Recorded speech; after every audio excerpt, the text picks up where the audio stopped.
Bonjour les amis. Aujourd'hui, je vous propose une lecture stratégique d'un événement qui aurait pu faire basculer le monde, le fameux détroit d'Ormuz. Tout le monde en parle.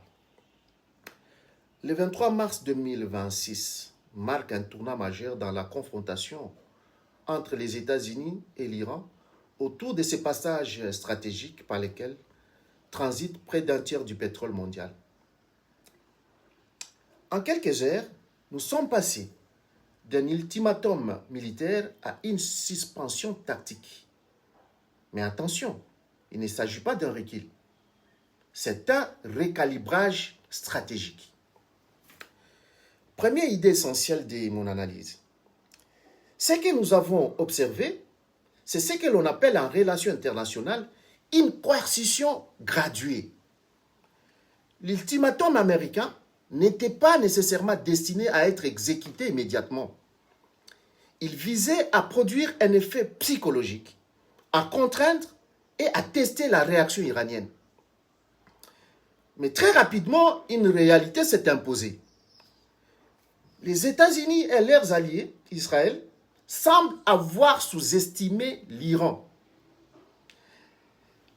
Comme la Russie face à l'Ukraine en 2022, ils ont probablement pensé qu'une démonstration de force suffirait à faire plier l'adversaire.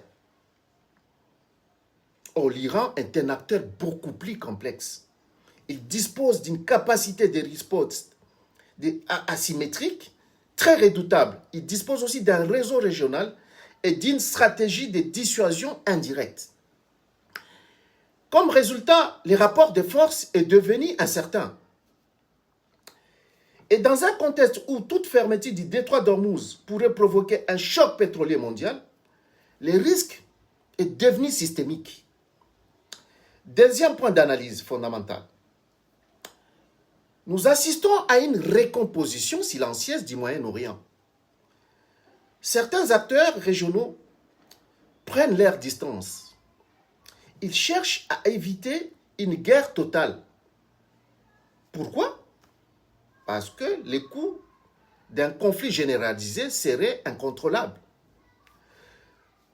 Nous entrons dans une phase où les États privilégient le réalisme pragmatique. Ils ne veulent pas gagner une guerre. Ils veulent éviter de tout perdre. Troisième élément clé d'analyse, nous sommes dans une logique d'escalade contrôlée. Les frappes continuent, les tensions montent, mais personne ne franchit les seuils critiques. C'est ce que j'appelle une guerre sans déclaration. Une guerre où la communication stratégique devient une arme. Où chaque annonce, chaque rumeur, chaque mouvement militaire est un message.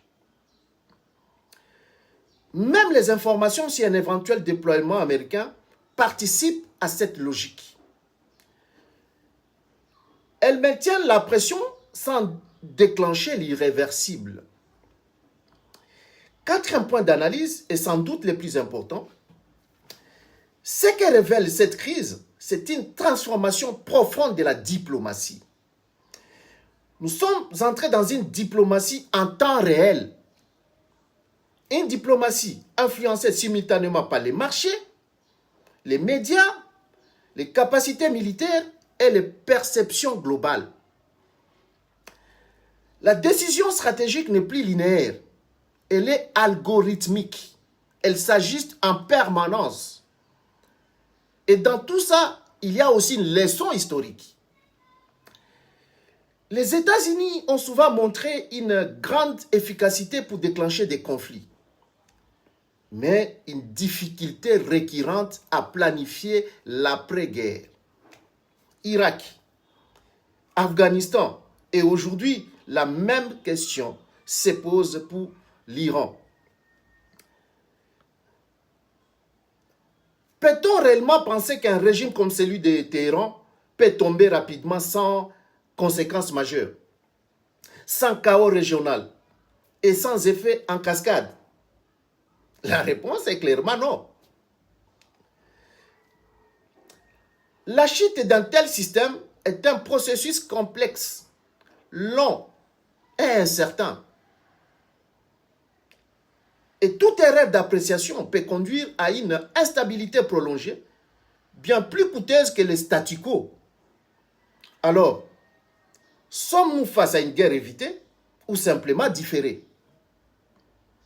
La réalité est plus subtile. Nous sommes dans une reconfiguration du tempo stratégique. Une pause apparente, mais une tension intacte.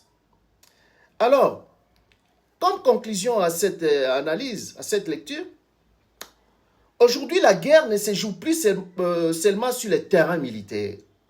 Elle se joue dans le flux énergétique, dans les infrastructures critiques, comme les stations de dessalement, dans les perceptions, dans les narratifs. Celui qui contrôle ces éléments peut influencer l'issue d'un conflit sans même les déclarer.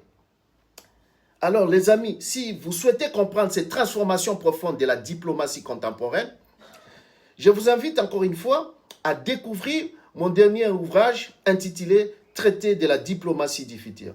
Merci beaucoup les amis.